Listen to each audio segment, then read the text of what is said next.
Main যে প্রবলেমটা হয়েছিল যে 3 দিন করে এটা শিফট করা হচ্ছিল। হ্যাঁ, তাই যেটা করা হয়েছে একদিন করে, একদিন পাম্প এ চলবে, একদিন পাম্প বি চলবে, এই সিস্টেমে কাজটা করা হয়েছে। আজকে এটা চলছে, কালকে এটা চলার কথা, কিন্তু টাইমার যেহেতু টাইম রিসেট করা হয়েছে, কালকে এটা নাও চলতে পারে, সেক্ষেত্রে এটাই চলবে। পরশু দিন থেকে এটাতে আবার শিফট হওয়া শুরু করবে। এইভাবে অল্টারনেটিভ করে চলবে। ইন ফিউচার যদি ম্যানুয়ালি কোনোভাবে আপনাদের শিফটিং করতে হয় লাইন, সেক্ষেত্রে জাস্ট এইটাকে হালকা করে ওপরে করে দিলে দেখুন ম্যানুয়ালি লাইন এখানে শিফট হয়ে গেছে। আবার এটা ফেলে দিলেই আবার এখানে শিফট হয়ে যাচ্ছে। ম্যানুয়ালি শিফটিংয়ের পদ্ধতি এটা ইউজ করতে হবে।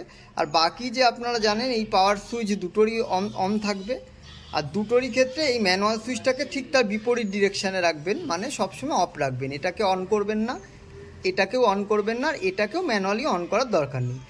তার পাশাপাশি পাম্প যে সুইচ দিয়ে আগে চালাতেন এইটা এবং এটাও অফই থাকবে।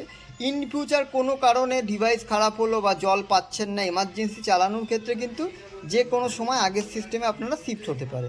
এই যে পাম্প চলছে, আবার বন্ধ করলাম, এটার ক্ষেত্রেও কিন্তু একই সিস্টেমে আপনারা এমার্জেন্সি পাম্প চালু এবং বন্ধ করতে পারবেন। দয়া করে ভিডিওটা ডিলিট করবেন না। ইন ফিউচারে গন্ডগোল হলে ভিডিওর সাথে মিলিয়ে নেবেন এই সুইচের ডিরেকশানগুলো, সুইচ একই দিকে চাপা আছে কিনা একটু মিলিয়ে নেবেন।